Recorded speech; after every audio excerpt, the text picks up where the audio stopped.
এই লেসনে ওভারলে সম্বন্ধে আলোচনা করা হবে।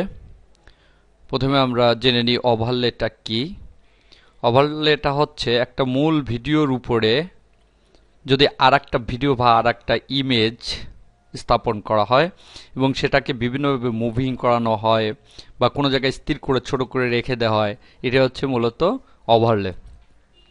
তো আমরা ওভারলেটা দেখব। প্রথমে একটা ভিডিওকে আমরা ড্র্যাগ করে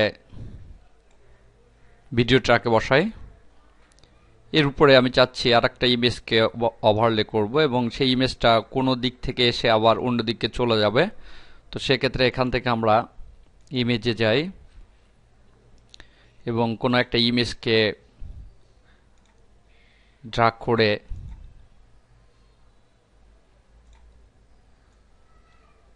ওভারলে ট্র্যাকে বসাই। এবার দেখতে পাচ্ছি ওভারলেটা মূল ভিডিওর উপরে চলে আসছে ছোট সাইজ হয়ে। এই ওভারলেটার অ্যাট্রিবিউটে দেখা যাচ্ছে সে মাঝখানে আসবে এবং মাঝখানে চলে যাবে, এরকম একটা অপশন। তো তার নিচে যে কয়েকটা অপশন রয়েছে, যদি আমরা এটাতে ক্লিক করি তাহলে যে ওভারলেটা দেওয়া হলো এটা ডান দিকে রোটেট করবে 360 ডিগ্রি, অর্থাৎ একবার রোটেট করে আবার জায়গায় চলে আসবে।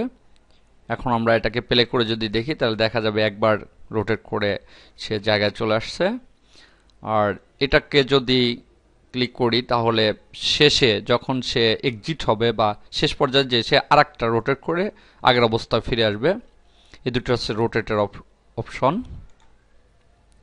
আর এখানে দেখতে পাচ্ছি দুটো অপশন, এটা হচ্ছে ফেড অর্থাৎ ট্রান্সপারেন্সি একদম জিরো, প্রথম কিছুই দেখা যাবে না, তারপর আস্তে আস্তে সেটাকে দৃশ্যমান হবে। আর এটা হচ্ছে যখন শেষ হয়ে যাবে ওভারলেটা শেষ পর্যায়ে যেও সে একই অবস্থা হবে, প্রথম দৃশ্যমান থাকবে এবং আস্তে আস্তে সেটা ভ্যানিশ হয়ে যাবে। এটা হচ্ছে ফেড। আর এটা হচ্ছে কোন দিক দিয়ে সে প্রবেশ করবে ছবিটা। যদি আমি এটা দেই তাহলে বোঝাবে যে সে ডান দিকে স্ক্রল করে করে ভিতরের দিকে প্রবেশ করবে। আর এটা দিলে সে এখান থেকে বাম দিকে চলে যাবে, অর্থাৎ ডান দিক দিয়ে প্রবেশ করে বাম দিকে সে চলে যাবে। ছবি এভাবে আমরা ওভারলের বিভিন্ন অপশন সেট করে দিতে পারি। তারপরে এখানে কিছু অ্যাঙ্কর পয়েন্ট দেখাচ্ছে, এই অ্যাঙ্কর পয়েন্টের মাধ্যমে আমরা ছবিটাকে রিসাইজ করতে পারি। এভাবে ছবিটাকে রিসাইজ করতে পারি।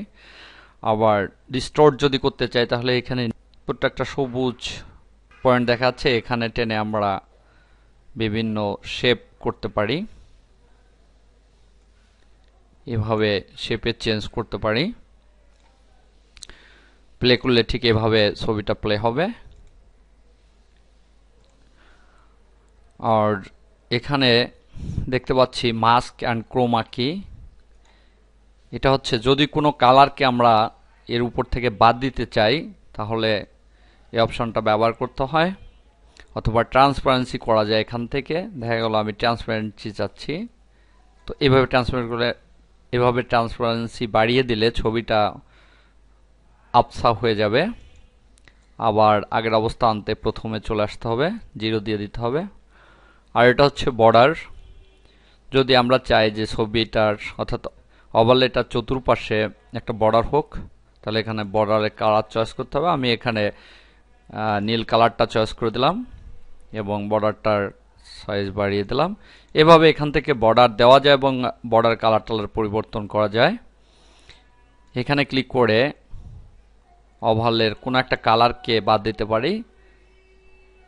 দেখা যাচ্ছে এখানে 70% ছিল, কিছু দেখাচ্ছিল না। আমি এখান থেকে এই পেস্ট কালারটাকে বাদ দিতে চাই, তো সেক্ষেত্রে এখানে ক্লিক করে পেস্ট কালারটা চিনিয়ে দিতে হবে যে এই কালারটাকে আমি বাদ দিতে চাই।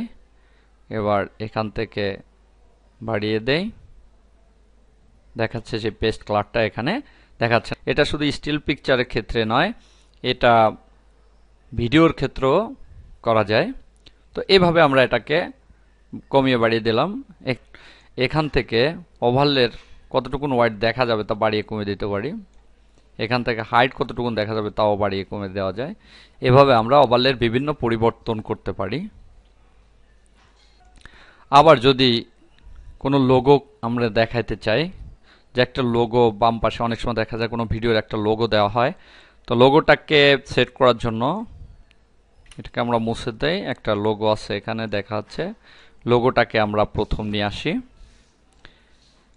এবার লোগোটার পাশে যে সাদা জাতীয় একটা কালার রয়েছে, এই কালারটাকে বাদ দিতে চাই।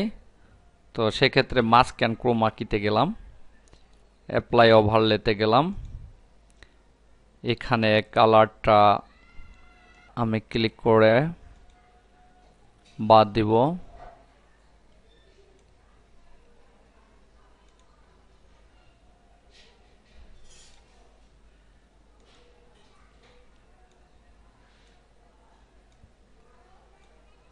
এভাবে এখান থেকে দেখা যাচ্ছে কালারটা বাদ হয়ে গেছে। আমি যদি বড় করে দেখতে চাই তাহলে এখানে ক্লিক করে ছবিটাকে বড় করতে হবে।